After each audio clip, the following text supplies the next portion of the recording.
David Brin's quote, "It is said that power corrupts, but it's actually more true that power attracts the corruptible. The sane are usually attracted by other things than power," is a very intriguing quote with a very interesting meaning.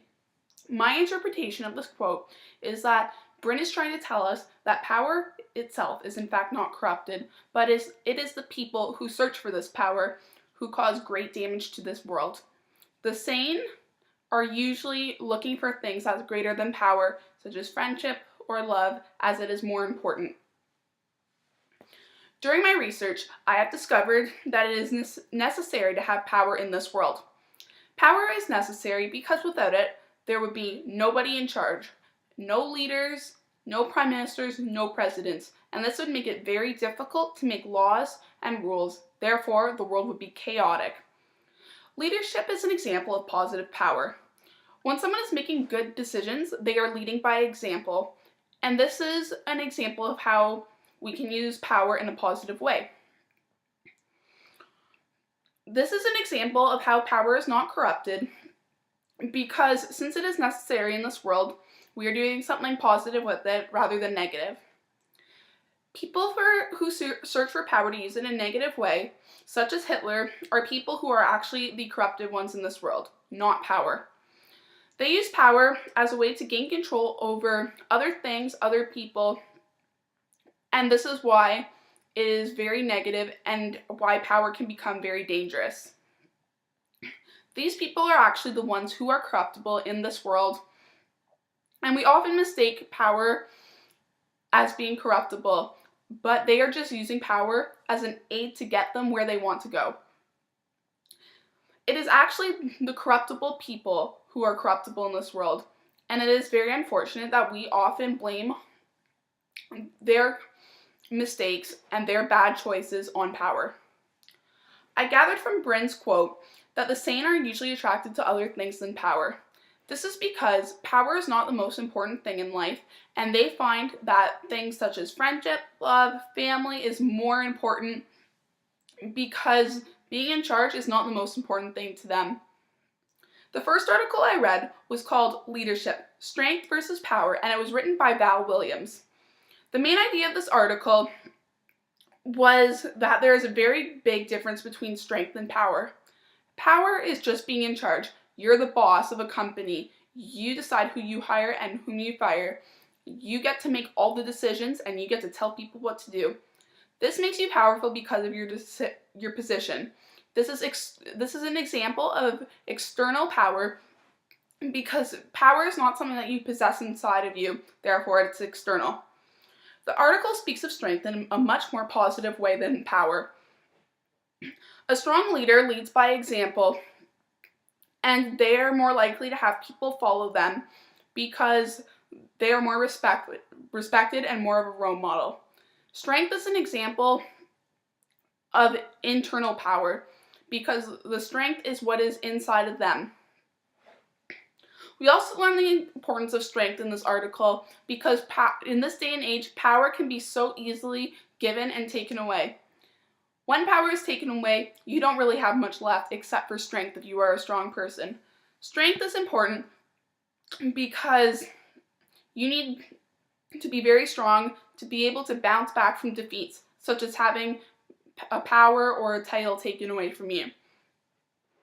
I strongly agree with what the author tells us in this article because I think that strength is more important than power.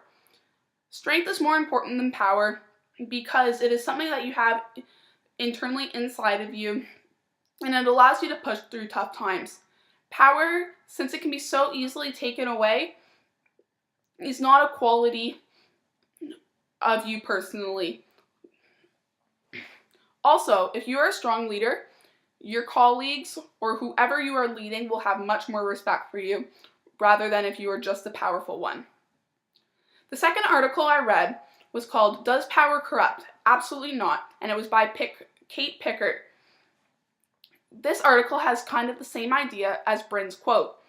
The article summarizes that in the workplace, power does not corrupt and it is important for people to gain power. That way they feel responsible and they will succeed when they are doing their job. We are told that in the article that powerless people just go through the motions of their job because it's not their goals that they have set. This is saying that employees would be less successful in their job than bosses because since they have less power, they don't take as much pride in their work or in their abilities. I disagree with the majority of ideas presented in this article. I do not find that it is necessarily a good idea to give people more power, as I think that power can often get into people's minds. I would also give employees the benefit of the doubt that they will do the best they possibly can, even if they are not quite at the top of the food chain in their job. I also believe that employees will continue to work hard even if they are considered powerless. The final article I read was called "Is Power Evil? The Ethics of Power?" and it was written by Brian Greene. This article outlines that people often abuse the power that they are given, and I strongly agree with this fact. People often abuse the power that they are given because they let it get to their mind and their conscience just is not there after a while. In this article, we learn that power is abused so often it is looked upon as being an evil. Furthermore, the article brings up an interesting point. It states that power should be limited, curtailed, restricted, controlled, or even eliminated.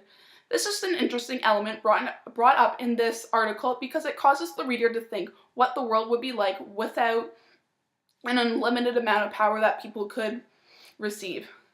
The article is similar to Brin's quote, as it tells us that power itself is not evil, and that it is the people who possess a great amount of power and cause damage are the ones who are evil in this world. I agree with the main idea of this article, and I do not believe people should have access to an unlimited amount of power, as it can go to their mind and it can cause a great amount of destruction. I also find that they abuse the power they are given in certain times. Therefore, I don't think it would be a horrible idea to limit the amount of power that is possible to receive. I found David Brin's quote to be extremely powerful, as he informs us that power is not what is evil in this world. It is in fact the people who use powerful in negative ways who cause great damage and destruction to this society. And I would agree that they only use power as an aid to help them get wherever they want to go. I also find that the sane will go for things that are much more important in life, such as love, family, or friendship, but they will also try and achieve positive power. Positive power is when you are a good leader, and this is what I believe that everybody should try to achieve. That way, it will make the world a better place. Power is a necessity in this world, and I believe that it can be a very positive thing if it is used in the correct way. Thank you.